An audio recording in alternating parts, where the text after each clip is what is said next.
ইরানে হঠাৎ হামলার আশঙ্কা, সাম্প্রতিক ক্ষেপণাস্ত্র মহড়া নিয়ে ইসরায়েলের সামরিক প্রধান কর্তৃক মার্কিন প্রেসিডেন্ট ট্রাম্পকে জরুরি সতর্কবার্তা।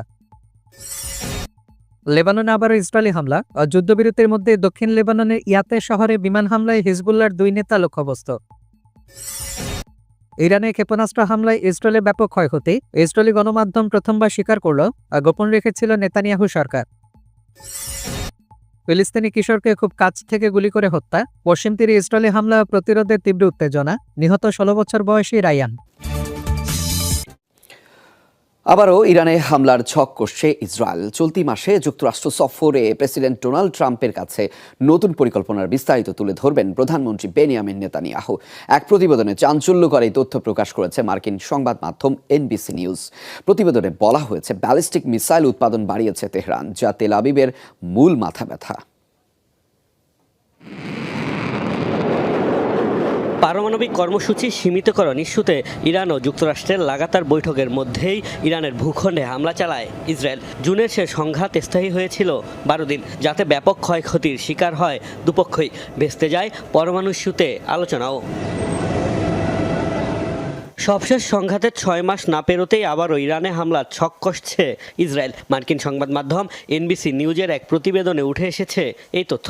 আগামী 29 ডিসেম্বর মার্কিন প্রেসিডেন্ট ডোনাল্ড ট্রাম্পের সাথে বৈঠকে বসবেন বেনিয়ামিন নেতানিয়াহু। এনবিসি জানিয়েছে, সেই আলোচনাতেই সম্ভাব্য হামলা পরিকল্পনার বিস্তারিত তুলে ধরবেন ইসরায়েলি প্রধানমন্ত্রী। ঘটনা সম্পর্কে অবগত সাবেক 4 মার্কিন কর্মকর্তা সহ 5 জনের বরাতে এনবিসি জানায়, ইরান যে হারে ব্যালিস্টিক মিসাইল উৎপাদন বাড়াচ্ছে তাতে উদ্বিগ্ন ইসরায়েল। গত জুনে এই বিধ্বংসী ক্ষেপণাস্ত্রের আঘাতে ব্যাপক ক্ষয়ক্ষতির শিকার হতে হয়েছে ইসরায়েলকে। পাশাপাশি বলা হচ্ছে, যুক্তরাষ্ট্রের হামলায় ক্ষতিগ্রস্ত পারমাণবিক স্থাপনাগুলোও পুনর্নির্মাণ করছে ইরান, সংস্কার করছে আকাশ প্রতিরক্ষা ব্যবস্থাও। এসব কারণে আবারও দেশটিতে হামলা চালাতে চান নেতানিয়াহু। এনবিসির দাবি, হামলার অনুমতি আদায় যুক্তরাষ্ট্রে যাচ্ছেন নেতানিয়াহু। ইরানের এসব তৎপরতা মধ্যপ্রাচ্যে মার্কিন স্বার্থের জন্যও হুমকি। ট্রাম্পকে এমন বার্তা দিতে চান তিনি। সম্ভাব্য এই অভিযানে যুক্তরাষ্ট্রকেও অংশ নেওয়ার আহ্বান জানানো হবে বলছে মার্কিন সংবাদ মাধ্যমটি। এনবিসি জানতে চাইলেও অবশ্য এ বিষয়ে কোনো মন্তব্য করতে রাজি হয়নি ইসরায়েল সরকার। সম্প্রতি ট্রাম্প জানিয়েছেন, আনুষ্ঠানিক কোনো সফরে আসছেন না নেতানিয়াহু। মূলত ইসরায়েলি প্রধানমন্ত্রীর আগ্রহেই ফ্লোরিডার মারি লাগোতে আয়োজন করা হবে এই বৈঠকের। লেবাননে আবারও হামলার ঘটনা ঘটেছে। ইসরায়েল দক্ষিণ লেবাননের ইয়াতে শহরে বিমান হামলা চালিয়ে হিজবুল্লাহর 2 নেতাকে লক্ষ্যবস্তু করেছে। এই হামলায় একজন নিহত এবং একজন আহত হয়েছেন। সোমবার 22 ডিসেম্বর টাইমস অব ইসরায়েল প্রতিবেদনে জানিয়েছে, রোববার দক্ষিণ লেবাননে বিমান হামলাটি পরিচালনা করা হয়েছে। ইসরায়েলি প্রতিরক্ষা বাহিনী আইডিএফ জানিয়েছে, নিহত ব্যক্তি এলাকায় হিজবুল্লাহর অবকাঠামো পুনর্গঠনের কাজে যুক্ত ছিলেন। তাদের দাবি, তার কর্মকাণ্ড যুদ্ধবিরতি লঙ্ঘন করেছিল। হামলার ভিডিও ফুটেজও প্রকাশ করেছে ইসরায়েলি বাহিনী।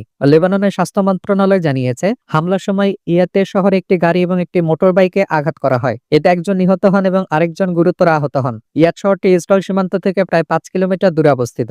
ইসরায়েল দাবি করেছে, 2024 সালের নভেম্বর মাসে যুদ্ধবিরতি কার্যকর হওয়ার পরও তারা নিয়মিতভাবে হিজবুল্লাহর অবকাঠামো লক্ষ্য করে হামলা চালাচ্ছে। একই সঙ্গে দক্ষিণ লেবাননের 5টি কৌশলগত স্থানে তারা এখনও সেনা মোতায়েন রেখেছে। লেবাননের সেনাবাহিনী জানিয়েছে, সীমান্তবর্তী ইয়ারুন এলাকায় তার একটি ইসরায়েলি নজরদারি অস্ত্র শনাক্ত করে তা নিষ্ক্রিয় করেছে। উল্লেখ্য, যুক্তরাষ্ট্রের মধ্যস্থতায় গত বছরের শেষ দিকে ইসরায়েল ও হিজবুল্লাহ যুদ্ধবিরতিতে সম্মত হয়। ইসরায়েলের দাবি, উত্তরাঞ্চলের প্রায় 60,000 বাস্তুচ্যুত নাগরিককে নিরাপদে ফিরিয়ে আনতে তারা এসব অভিযান চালিয়েছে।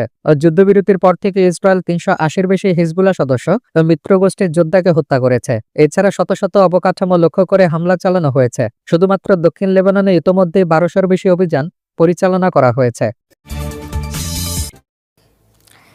ইরানের কাছে কোনো পরমাণু অস্ত্র নেই দাবি করে ইরান ইসরায়েল সংঘাতে না জড়াতে আমেরিকাকে হুঁশিয়ার করে দিয়েছেন রুশ প্রেসিডেন্ট ভ্লাদিমির পুতিন। শুক্রবার এমন তথ্য প্রকাশ করেছেন খোদ প্রেসিডেন্ট পুতিন। সাফ জানিয়ে দেন, নিজেদের রক্ষায় অধিকার ইরানের রয়েছে।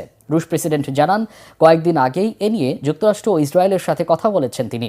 আর এরপরই ইরানে হামলা চালানো বিষয়ে সিদ্ধান্ত 2 সপ্তাহ পিছিয়ে দেন মার্কিন প্রেসিডেন্ট ডোনাল্ড ট্রাম্প।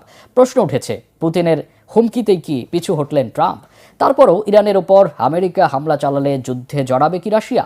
Когда я говорил о том, что ইরানের হামলা ইস্যুতে রুশ প্রেসিডেন্ট ভ্লাদিমির পুতিনের এক হুমকির পরই সুর নরম করে অবস্থান বদলালেন মার্কিন প্রেসিডেন্ট ডোনাল্ড ট্রাম্প। আর ট্রাম্পকে হুঁশিয়ারি দেওয়ার বিষয়টি প্রকাশ করেছেন খোদ প্রেসিডেন্ট পুতিন। শুক্রবার সেন্ট পিটার্সবার্গে ইন্টারন্যাশনাল ইকোনমিক ফোরামে যোগ দিয়ে তিনি সাফ জানিয়ে দেন, ইরানের পরমাণু অস্ত্র থাকার কোনো প্রমাণ রাশিয়া ও আন্তর্জাতিক আণবিক শক্তি সংস্থার কাছে নেই। বলেন, শান্তিপূর্ণ কর্মসূচির উদ্দেশ্যে পারমাণবিক প্রযুক্তি ব্যবহারের অধিকার ইরানের রয়েছে, আর এতে পূর্ণ সমর্থন রয়েছে রাশিয়ার। এ ব্যাপারে মার্কিন প্রেসিডেন্ট ডোনাল্ড ট্রাম্প, ইসরায়েলের প্রধানমন্ত্রী বেনিয়ামিন নেতানিয়াহু ও ইরানের প্রেসিডেন্ট মাসুদ পেজেশকিয়ানের সাথে কথা বলেছেন বলেও জানান রুশ প্রেসিডেন্ট। হামলা নয়, ইরান ইসরায়েল সংঘাতে রক্তপাত এড়াতে কূটনৈতিক আলোচনায় বসার আহ্বান জানিয়েছেন তিনি। একই সাথে ইরানের বুশেহর পরমাণু বিদ্যুৎ কেন্দ্রে হামলা না চালাতেও ইসরায়েলকে সতর্ক করে দিয়েছেন রুশ প্রেসিডেন্ট ভ্লাদিমির পুতিন। о ненадежности России как союзника. মার্কিন প্রেসিডেন্ট ডোনাল্ড ট্রাম্প ও ইসরায়েলের প্রধানমন্ত্রী বেনিয়ামিন নেতানিয়াহুকে আমি জোরালোভাবে জানিয়ে দিয়েছি, ইরানের শান্তিপূর্ণ পরমাণু কর্মসূচি চালানোর অধিকার রয়েছে। আমরা ইরানের বুশেহরে একটি পারমাণবিক চুল্লি তৈরি করেছি। আমরা আরও 2টি পারমাণবিক চুল্লি নির্মাণের চুক্তি সই করেছি। জটিল পরিস্থিতি সত্ত্বেও আমরা কাজ চালিয়ে যাচ্ছি। সেখানে আমাদের এখনও 200-রও বেশি রুশ বিশেষজ্ঞ কাজ করছে। তাই বুশেহরে আমরা আমাদের কর্মীদের নিরাপত্তার অনুরোধ জানিয়েছি এবং নেতানিয়াহু ও ট্রাম্প আমাদের প্রতিশ্রুতি দিয়েছেন সেখানে হামলা না চালানোর। আমরা সংঘাতে রক্তপাত দেখতে চাই না। আমরা আলোচনার মাধ্যমে সংকটের সমাধান চাই। 2 атомных реакторов.